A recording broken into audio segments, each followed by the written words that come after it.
Hola, ¿cómo están? Bienvenidos. Mi nombre es Iván Carvajal y estoy muy contento de estar compartiendo en otra oportunidad con ustedes en esta serie que ha sido tan especial. Esta es una serie en la que hemos venido hablando de 5 cosas, 5 hábitos, 5 disciplinas que están relacionadas con 5 sentidos que tú y yo tenemos y a través de los cuales pues vivimos y sin alguno de los cuales es difícil vivir.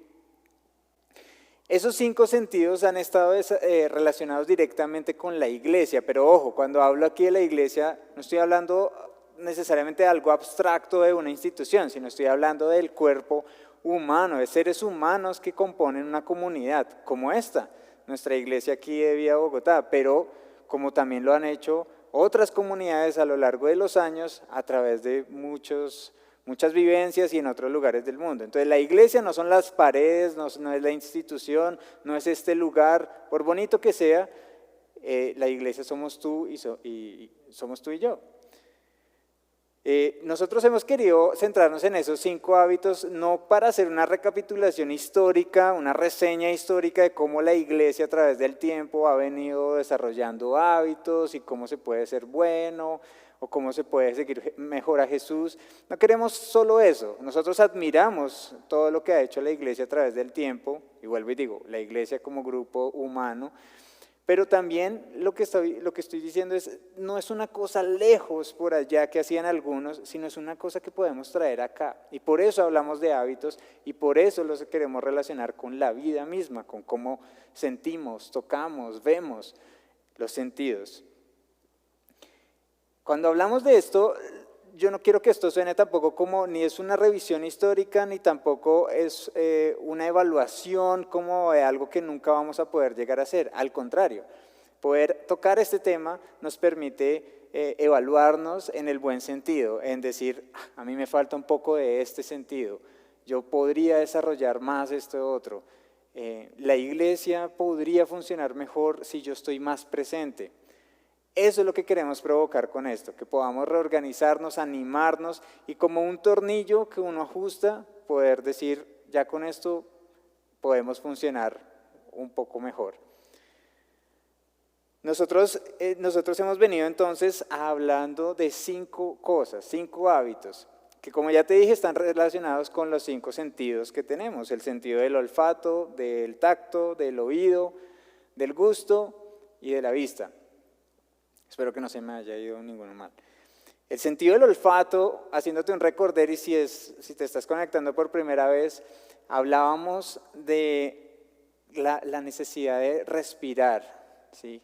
De lo que olemos y lo relacionábamos con la oración, de parar, respirar profundo, conectarnos con Dios en un mundo y en una sociedad donde no es natural que nos conectemos con Dios. La oración, como la respiración, son necesarias para vivir. También hablamos del sentido del tacto. El sentido del tacto, tan importante y tan escaso, tan limitado en esta época. Esta época en la que hemos castigado tocarnos, abrazarnos, estar juntos. Ese sentido es fundamental para construir comunidad. Hablábamos de los abrazos, abraza más, decíamos. Pero abrazar en el sentido que hizo la iglesia también de comunidad. Creemos comunidad, pertenezcamos a una comunidad, abracemos la idea de pertenecer a una comunidad. También estuvimos escuchando justamente ese tercer sentido, escucha, oye el clamor, escucha. A veces las personas a las que nosotros como comunidad estamos impactando no escuchan nada de nosotros.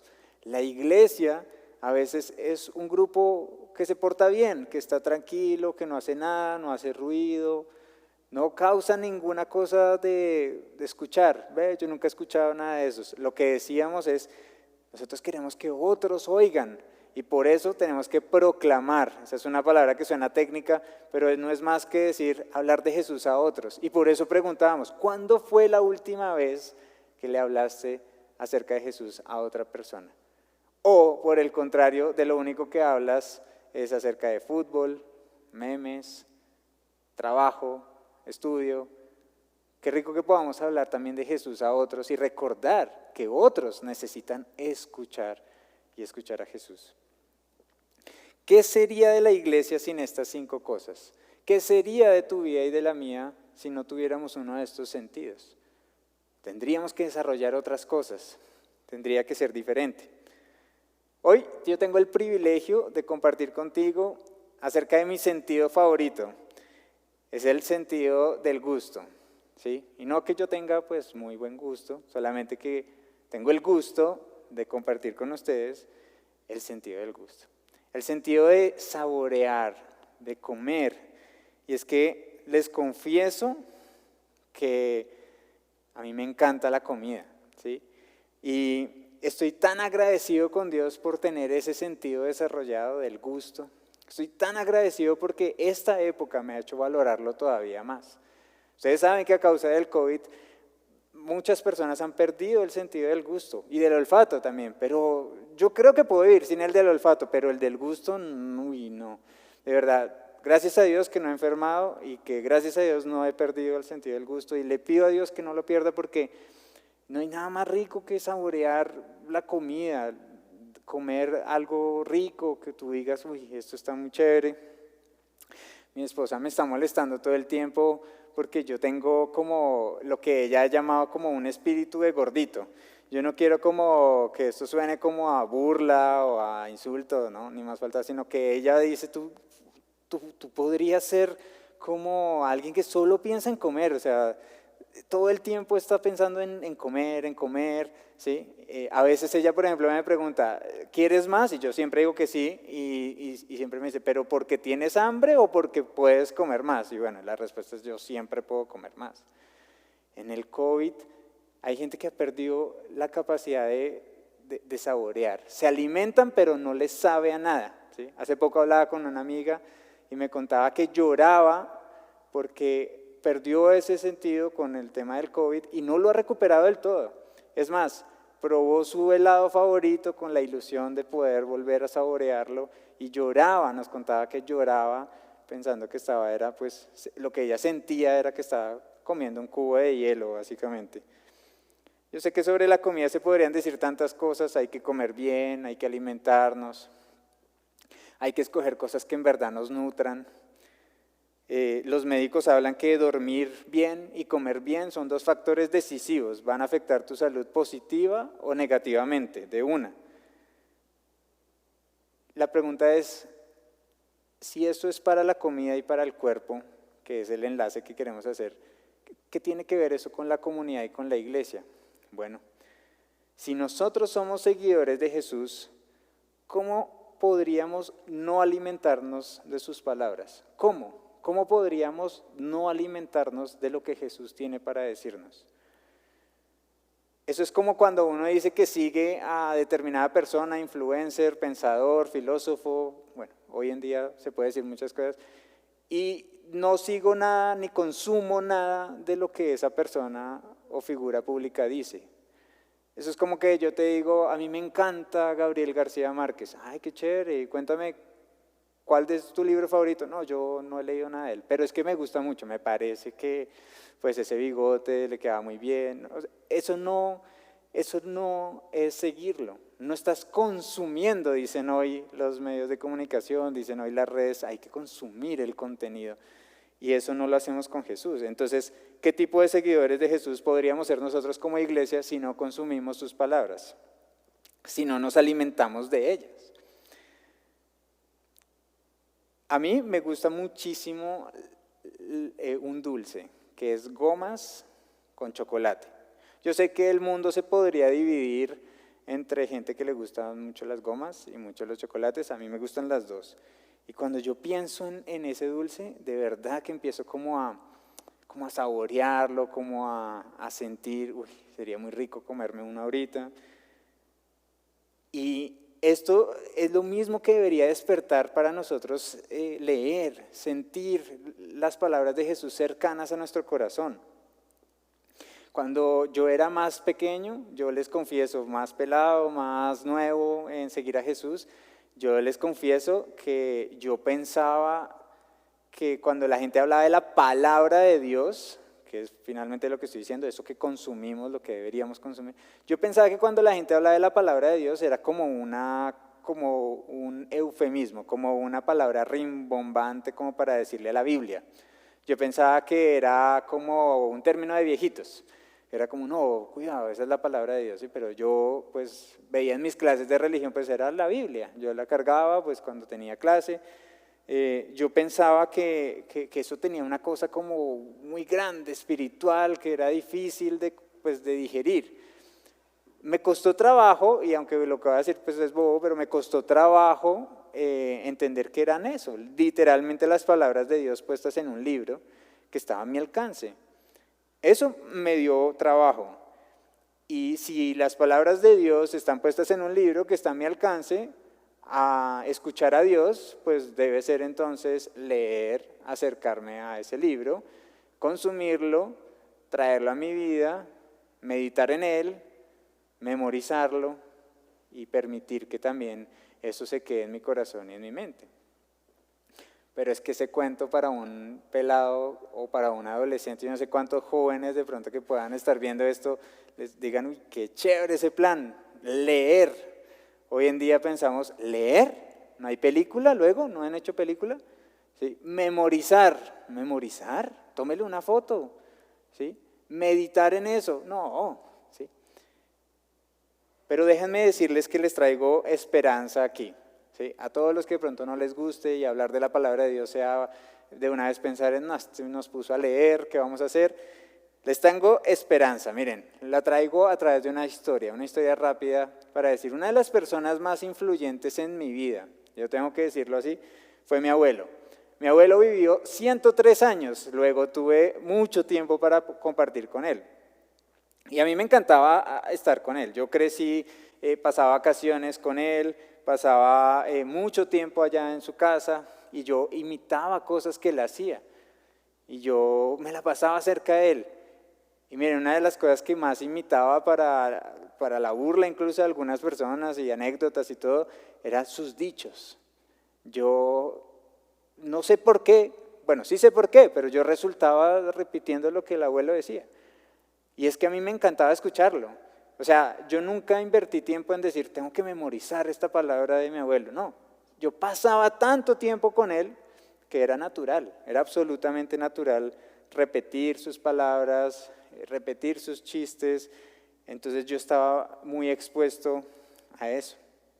A mí, por ejemplo, me encantaba escuchar las historias de mi abuelo. Yo me sentía, cuando él empezaba a contar una historia, yo me sentía al lado de él, esquivando balas, construyendo carreteras, huyendo en el Bogotazo. O sea, yo me sentía ahí. ¿Tú has sentido alguna vez eso cuando lees la palabra de Dios? Te quiero dar una muestra de eso con una historia que está justamente aquí, en la palabra de Dios.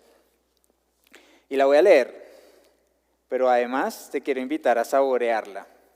Ponle cuidado, dice así. Dice, mientras iba de camino con sus discípulos, Jesús entró en una aldea y una mujer llamada Marta lo recibió en su casa. Tenía ella una hermana llamada María, que sentada a los pies del Señor escuchaba lo que él decía. Marta, por su parte, se sentía abrumada porque tenía mucho que hacer, así que se acercó a él y le dijo, Señor, ¿no te importa que mi hermana me haya dejado sirviendo sola? Dile que me ayude. Marta, Marta, le contestó Jesús, estás inquieta y preocupada por muchas cosas, pero solo una es necesaria. María ha escogido la mejor y nadie se la quitará. Deja que la historia te hable por unos segunditos, porque esta es la palabra de Dios. Y esta palabra de Dios tiene algo que decirnos hoy. Pero ya la escuchamos, ahora saboreémosla, vamos a saborear. Ponle cuidado, lo que vamos a hacer es tratar de meternos en la historia. Voy a hacer mi mejor esfuerzo para que eso suceda. Dice así, mientras iba de camino con sus discípulos, Jesús entró en una aldea y una mujer llamada Marta lo recibió en su casa. Lo que quiero que saboreemos aquí es que el contexto de esta historia es que no nos podemos olvidar que Jesús era un peregrino, un viajero, que Él estaba aquí, estaba allá, que Él se movía a pie y en burro y en barco y estaba yendo por el camino. Luego cuando dice ahí, mientras iba de camino con sus discípulos, nos está dibujando lo que Jesús hacía todo el tiempo, ir de aquí para allá, y no iba solo, iba con más o menos 12 personas, pero más a veces que igual lo seguían, mucha gente más. Y estaba ahí y aquí para allá. A mí me encanta, por ejemplo, y he seguido blogs o gente que hace como historias de viajes. Y uno de mis favoritos es un tipo que hace viajes en moto. Y yo cuando empecé a ver esos videos dije, qué bobada, el que está disfrutando es él, pero yo me quedaba ahí, o sea, yo veía y pues me llevaba con su cámara y yo decía, y se varó el hombre, no, le pasó esta cosa, tal cosa. Ese Jesús, o sea, el que iba por el camino, el que tenía los pies cochinos también, o sea, llenos de polvo, seguramente, sus sandalias, ¿sí? El que tenía 10,000 anécdotas de cosas que les habían sucedido. Ese hombre, ese Jesús con su grupo fue invitado a una pequeña aldea, una comunidad, y una señora muy generosa abrió su casa, se llamaba Marta. ¿Ves todo lo que estamos sacando de solo una cosa? Marta abrió su casa, pero ¿qué significa abrir la casa para hospedar o ser anfitrión de alguien como Jesús? Pues que Jesús llegaba con mucha más gente, que no era solamente un ratico, que iba a ser algo grande, que iba a tener que preparar, hacer aseo, comida, muchas cosas. Empieza a adquirir otro sentido a la historia. Si Jesús viajara en moto, yo me imagino que el frente de la casa de Marta estaría lleno de motos, o sea, de gente que llegó ahí porque Jesús estaba ahí, porque iban de camino. Sigamos, dice, tenía ella una hermana llamada María, que sentada a los pies del Señor escuchaba lo que Él decía. Acá tenemos otro personaje. Marta tenía una hermana y yo les aseguro, no mentiras, pues yo creo que María era su hermana menor, porque lo que uno empieza a ver ahí de esa como tensión que había entre ellas, es la tensión que si tú tienes un hermano, es la tensión que uno más o menos tiene con el menor, que usualmente es como el más vago. Pero lo que quiero decir es que este personaje está haciendo algo totalmente opuesto a la anfitriona. Ella está a los pies de Jesús, a esos pies que te dije que probablemente están polvorientos, llenos de tierra. Está ahí a los pies de Jesús, escuchando, diríamos, como embelesada, otro diría embobada más bien, o sea, está ahí, no se cambia por nadie, está ahí, a los pies, o sea, justo ahí. Y escuchaba, yo me imagino las historias que tendría que estar escuchando, las palabras que saldrían de la boca de Jesús. Jesús no necesitaba que en la sala de la casa le pusieran Netflix, o pusiera una película como para que ambientemos esto, pues, o música como para que no se escuchara el sonido. No, al contrario, Jesús hablando todo el tiempo, enseñando, contando, riendo. ¿Te imaginas? Y María estaba ahí, la hermana. Marta, por su parte, se sentía abrumada porque tenía mucho que hacer. La versión original dice, por el mucho servicio. Y es que yo creo que tendría que ser mucho servicio. Atender a toda esa gente, ir de aquí para allá, estar pendiente de que alguien regó algo, que si sí, que si no. Y ella, abrumada, se acerca a Jesús y le dice, Señor, ¿no te importa que mi hermana me haya dejado sirviendo sola? Dile que me ayude. Mira, yo viví esa escena muchas veces en mi casa con mi hermana, muchas veces. Y les puedo decir una cosa, uno cuando acude a la autoridad es porque ya ha tenido esa atención directamente. O sea, yo me imagino que Marta ya había pasado varias veces a mirar mal a María, a ver si ella volteaba a mirar y se le ocurría ayudar, pero ella no volteaba a mirar porque ella estaba sentada y, pues mejor dicho, a los pies de Jesús. Y yo creo que ella ya de pronto ya le había hecho un ruido, ya le había lanzado alguna cosa, una servilleta, alguna cosa, pero María no reaccionaba. Entonces ella dice, bueno, la autoridad, yo quiero acudir directamente a Jesús a decirle, dile que me ayude. Ese era el último recurso. Pero miren la respuesta tan linda de Jesús. Marta, Marta, le contestó Jesús, estás inquieta y preocupada por muchas cosas, pero solo una es necesaria. María ha escogido la mejor y nadie se la quitará. Marta, Marta, no es que Jesús se haya equivocado o el que estaba transcribiendo esto aquí para ponerlo por escrito se le rayó el disco. Es el énfasis en que Jesús dice, querida Marta, Marta, tranquila. Aquí está pasando algo bueno. Tú estás inquieta y preocupada por muchas cosas. Jesús la conoce, sabe lo que ella está sintiendo, no es ajeno a eso, le valida su sentimiento. Pero lo que María está haciendo es fundamental, es lo mejor, nadie se lo puede quitar. ¿Y qué es lo que María está haciendo? Escuchando, consumiendo, alimentándose de las palabras de Jesús. Yo sé que este texto ha sido muchas veces usado como, yo mismo he pensado mucho en que Dios me habla en este texto de las preocupaciones. Y yo creo que tiene mucho que ver con eso. Jesús diciendo, Iván, Iván, ¿sí? Daniel, Daniel. Pero yo creo que también nos habla de esa cosa buena que dice otras versiones. María escogió la mejor cosa, la parte buena, dice otra versión. Y nadie se la puede quitar, arrebatar, jalar para arriba, nadie se la puede quitar. Y es que María sentada a los pies de Jesús estaba consumiendo, estaba en su casa, ella era la anfitriona. Esa es la parte buena, la mejor parte, escuchar sus palabras.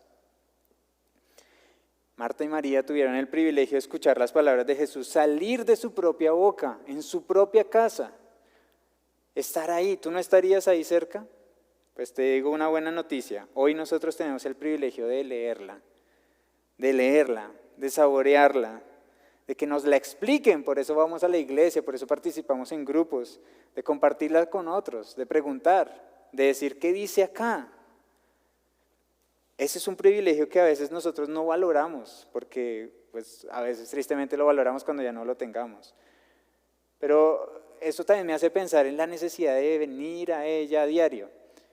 Y eso me hizo recordar una frase que escuché hace poco que dice algo así como, no puedo vivir de lo que comí ayer. Yo no te puedo decir hoy como, oye, ¿desayunaste? Sí, claro, ayer. No, el desayuno es diario. Todos los días tengo que desayunar.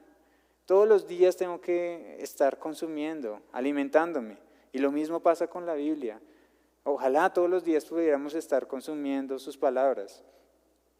No podemos andar tampoco con la vida alimentándonos con sobras. Eso sería vivir mal alimentados. ¿Te imaginas? ¿Cómo empieza el cuerpo a sentirlo? ¿Cómo empieza tu espíritu, tu corazón a sentir que te hace falta alimentarte? Y yo confieso que eso es una de las cosas que a mí más me cuestan a veces, como esa disciplina de tener todos los días un hábito de leer, de encontrarme con Dios, pero me hace tanto bien que cuando lo hago digo, uy, ¿por qué no lo hago más a menudo? O sea, ¿por qué no estoy invirtiendo en esto tanto? Yo no podría vivir, como ya dije que me gusta mucho la comida, pues con las obras, con lo poquito, pero sí lo hago para mis relaciones con Dios. ¿Te imaginas vivir sin comer? No se puede, ¿cierto? Una iglesia sin las palabras de Dios no es iglesia. No es, o sea, puede ser cualquier otra cosa, pero no es iglesia. Unos seguidores sin consumir las palabras de quien siguen, pues no son seguidores, como ya te decía. Me puedes decir que te gusta muchísimo Gabriel García Márquez, pero si no has leído de él, pues no, ¿qué te gusta? Esto es un ejercicio que va más allá de leer, de estudiar. ¿Sabes por qué? Porque la palabra de Dios, la Biblia, te habla, te lee. Uno cree que uno la lee a ella, pero no, en verdad te está leyendo.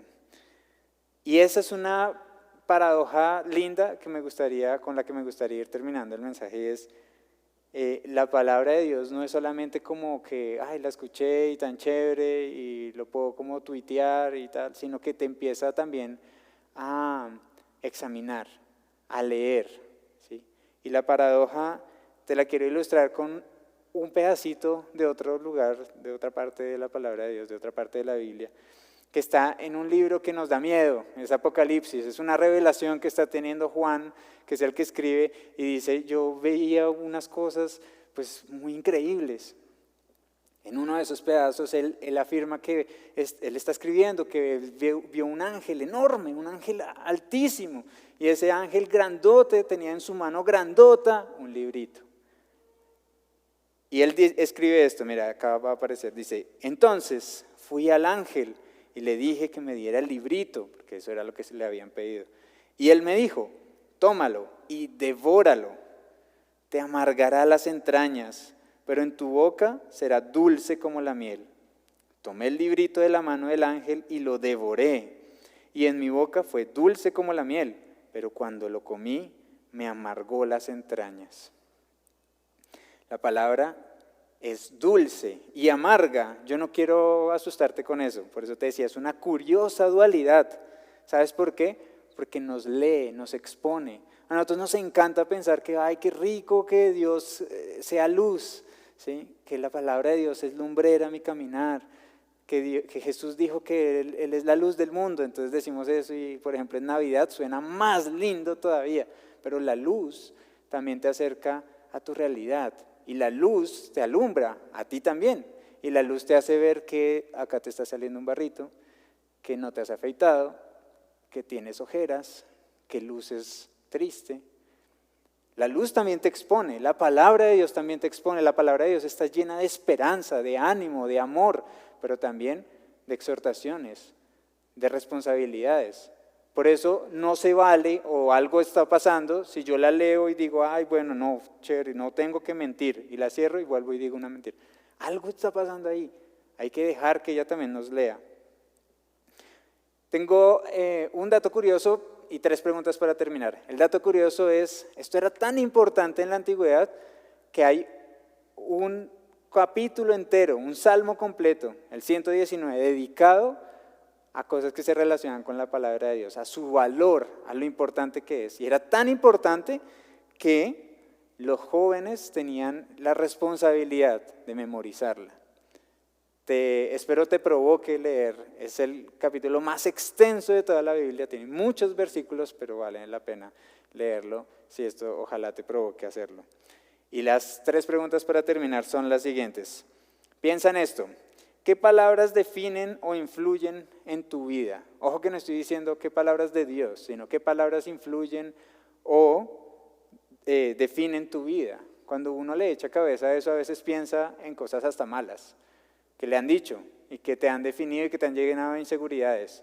Ojalá cuando pienses en esta pregunta estés pensando también en que ahí en esta categoría de palabras que definen tu vida estén las palabras que Dios dijo, que ojalá alguna de estas palabras que está ahí defina o influya tu vida. Pero tranquilo, tranquila, si eso no está sucediendo, nunca es tarde para decir, yo espero con todo el corazón que varias de las palabras que definan tu vida estén acá y no estén por allá en lo que te diga los medios, las redes, el mundo.